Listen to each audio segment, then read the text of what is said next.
Shalom saudara yang terkasih dalam Tuhan, kembali lagi dalam renungan tekad, temukan kebenaran Allah yang dahsyat. Saudara, mari kita bersatu di dalam doa. Bapa yang baik, pada pagi hari ini kami berterima kasih Tuhan, karena kasih dan anugerah-Mu yang selalu baru setiap pagi.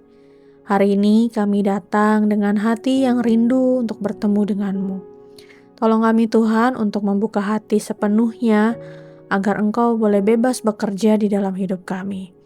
Dan biarlah Roh Kudus memimpin setiap renungan kami, menguatkan iman kami, dan memberi keberanian untuk melakukan kehendak-Mu. Biarlah perjumpaan kami ini dengan-Mu hari ini boleh menghasilkan hidup kami yang menjadi berkat bagi banyak orang. Di dalam nama Tuhan Yesus kami berdoa, amin.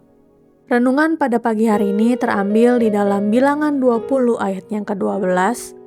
Tetapi Tuhan berfirman kepada Musa dan Harun, "Oleh karena kamu tidak percaya kepadaku dan tidak menghormati kekudusanku di depan mata orang Israel, sebab itu kamu tidak akan membawa jemaah ini masuk ke negeri yang kuberikan kepada mereka." Saudara-saudara, dalam kehidupan sehari-hari, kita sering berpikir bahwa satu kesalahan kecil tidak akan membawa dampak yang besar. Ketika emosi memuncak, kita merasa wajar jika melampiaskan kemarahan. Ketika lelah menghadapi tekanan, kita mudah bertindak menurut perasaan daripada menaati firman Tuhan. Namun semakin besar tanggung jawab yang dipercayakan kepada seseorang, semakin besar pula pengaruh tindakannya juga terhadap orang lain. Karena itu, Tuhan tidak hanya melihat hasil yang dicapai, tetapi juga sikap hati dan ketaatan di balik setiap tindakan. Tuhan memerintahkan Musa untuk berbicara kepada bukit batu agar mengeluarkan air. Namun, Musa yang marah kepada bangsa Israel justru memukul bukit batu itu 2 kali. Air memang keluar, tetapi Musa gagal menaati perintah Tuhan dan tidak menghormati kekudusannya di depan umat. Kesalahan Musa bukan sekedar memukul batu, melainkan bertindak menurut emosinya dan tidak lagi mencerminkan ketaatan yang penuh kepada Allah. Peristiwa ini mengingatkan bahwa keberhasilan lahiriah tidak dapat menggantikan ketaatan yang Tuhan kehendaki. Tuhan lebih menghargai hati yang taat daripada tindakan yang tampaknya berhasil. Di kisah ini menunjukkan betapa kita semua membutuhkan juru selamat yang taat dengan sempurna. Jika Musa gagal karena kelemahannya, Yesus Kristus taat sepenuhnya kepada kehendak Bapa, bahkan sampai mati di kayu salib. Melalui ketaatannya, kita menerima pengampunan dan kuasa untuk hidup baru.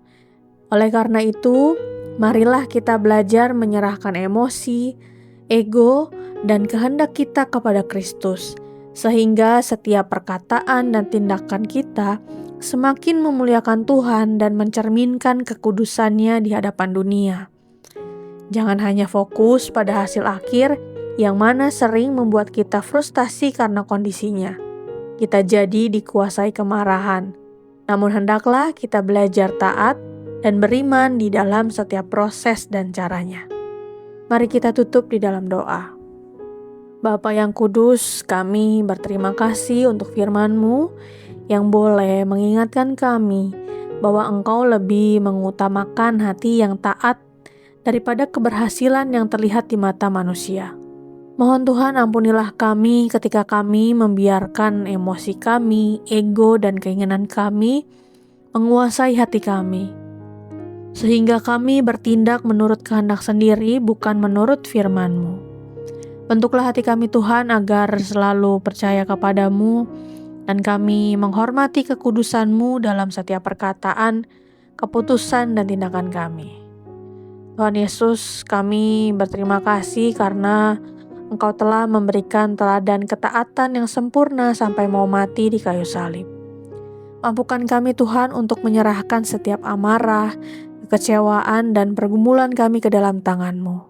Ajarilah kami Tuhan untuk tetap setia mengikuti cara-Mu meskipun itu tidak selalu mudah, sehingga hidup kami semakin mencerminkan karakter Kristus dan menjadi kesaksian yang memuliakan nama-Mu.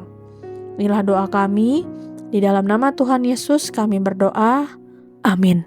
Saudara yang terkasih, jika saudara memiliki pokok-pokok doa yang dapat dibagikan kepada kami untuk kami doakan, saudara-saudara bisa mengisi pada link deskripsi dari tayangan ini atau men-scan barcode yang ada di tayangan ini. Kami akan mendukung di dalam doa untuk setiap pokok-pokok doa yang ada.